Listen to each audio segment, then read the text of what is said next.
So we're looking after our mum. Yeah, so mum's original diagnosis was Lewy Body dementia. The dementia she has, and my understanding of dementia as a whole, is that it is constantly changing.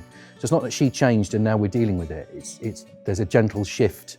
Yeah, it doesn't end with the diagnosis, because that's the biggest thing that we found, is that people go, been diagnosed, but that's it.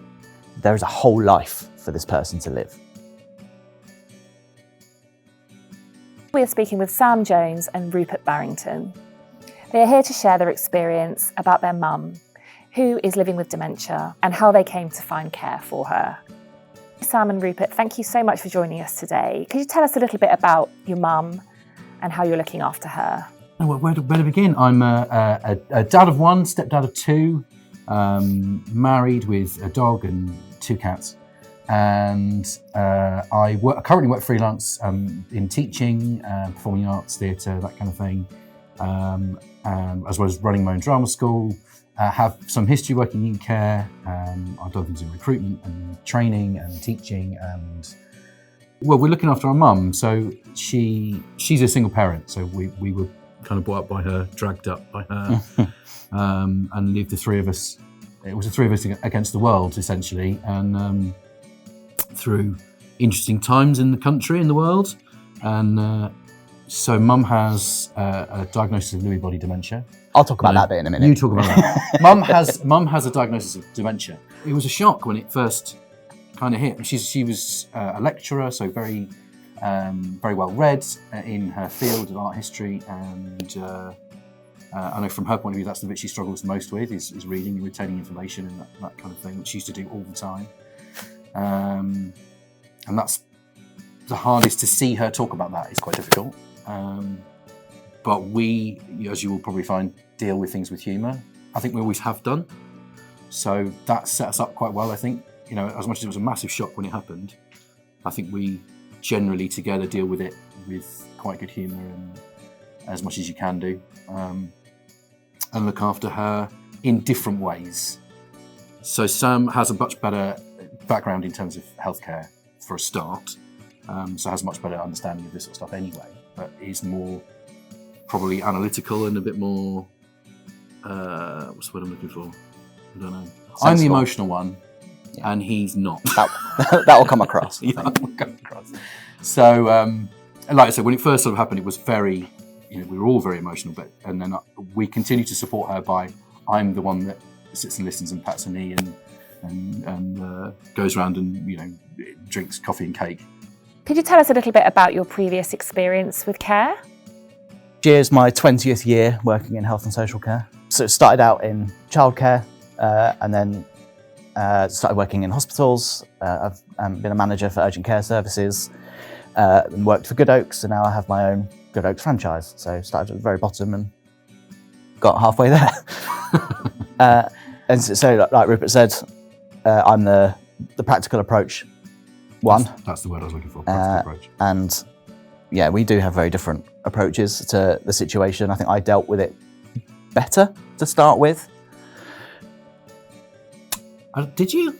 No. Yeah, I don't know. I think at the start, neither of us dealt with it particularly well. No, it was all a bit of a shock. But you then go, right, yeah, practical. You're quite right. Practical approach. What do we need to do to make this okay? Yeah. So mum's original diagnosis was Lewy Body dementia, which has since been changed to frontotemporal lobe dementia, which they believe was caused by heart failure and a reduced blood flow to the brain. So yeah, we deal with it as it happens.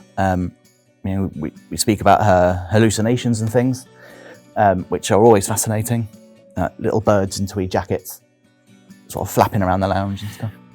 Giant goldfish with giant fins was one she was telling me the other day. Yeah. So she woke up and saw them on the ceiling, and she said they were beautiful, but she dealt with it sort of oh wow, look at that. And then they would disappear. She's quite lucid again. Yeah. Which is, it must be quite shocking, I guess. And yeah. she started to see people and have conversations with people on there as well, hasn't she? Yeah. Which is, again, new. And how has caring for your mum changed your relationship? With each other or with her?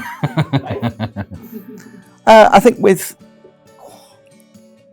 I don't think my relationship with mum has changed all that much with regards to the sort of the care side. because I was always the one that sort of looked after her anyway. Well, there was being unfortunately significantly older. I'd moved out first and sort of started a family and all that kind of stuff. So you were still there living with her and doing that kind of stuff until children took away all of my time. So, and then you're quite right. It did naturally do, which is, again, it's interesting because we're old enough now I am the emotional one and you are the practical one. But you absolutely, especially at the early days, you were the one taking the lead on it and making sure she was okay. I'm fortunate now that because I'm freelance, I've got more time to be able to go and help out and go around. Yesterday went around and changed the bed and hoovered and cleaned all that kind of stuff and tried to make sure she's eating, but she's not really that bothered anyway, so that's always a bit of a trick. But I think because the dementia she has, and my understanding of dementia as a whole is that it is constantly changing. So it's not that she changed and now we're dealing with it.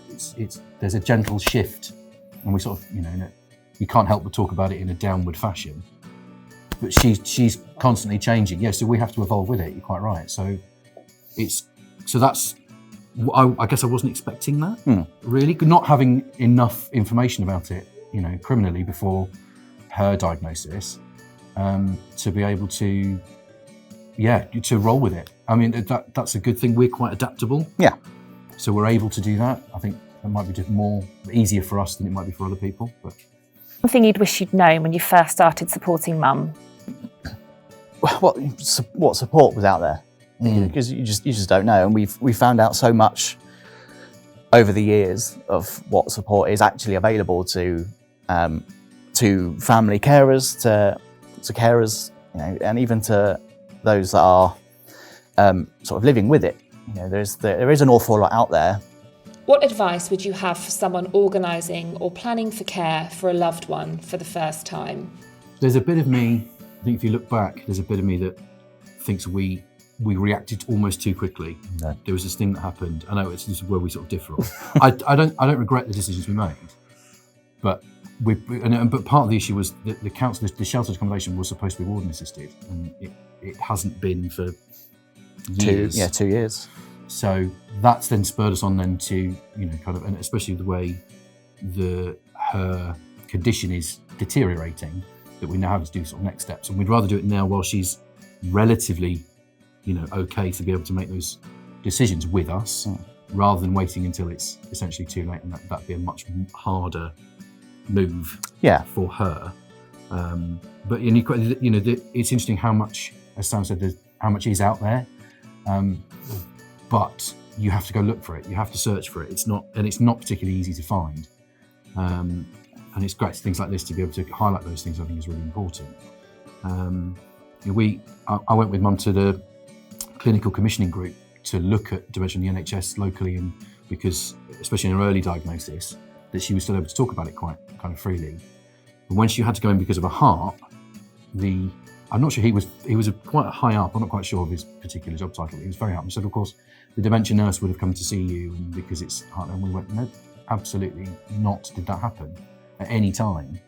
And despite the fact that they knew the diagnosis, they had all that kind of information. So it's interesting that there's a perceived, even from the NHS's point of view and social care, there's a perceived idea that these things are in place to happen. But of course, and we all know, we started on that, the reasons why, but it was then just on us to kind of pick up the slack, which is what we did. What we did and what we're still doing. And it can be hilarious. Yeah. It can be soul-wrenchingly hard, but it can be absolutely hilarious. And I think there's a bit of it that brought us together more as well, do you think? I still think you're an idiot. But, oh, yeah. Yeah, I think we sort of said earlier about our relationship with Mum changing. I think our relationship with each other changed. I think it peaked and troughed, didn't it?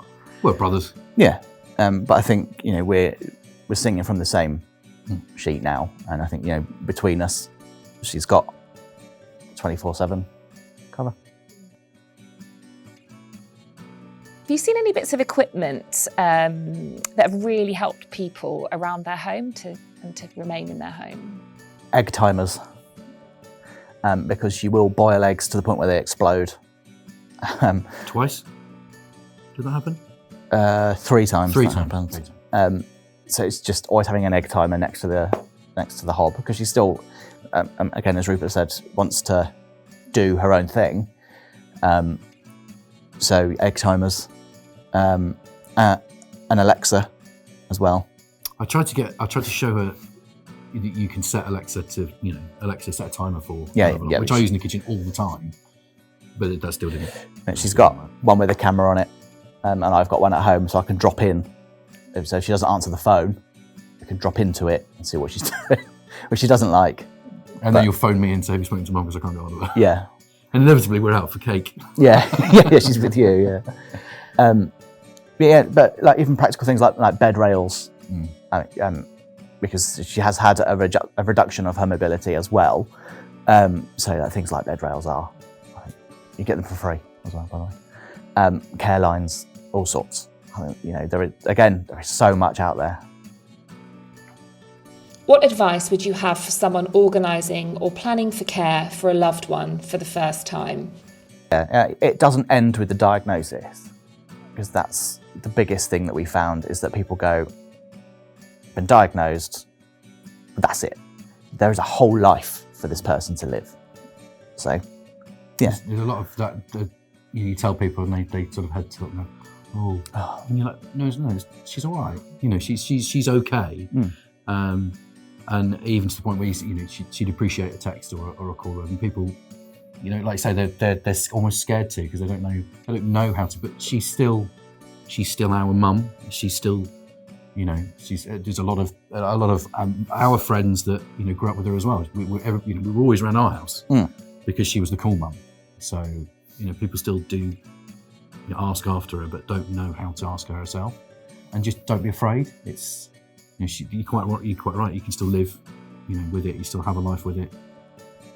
It's just different. And you never know what you're going to get as well. Every day, like that old adage of every day is different. Every day is different.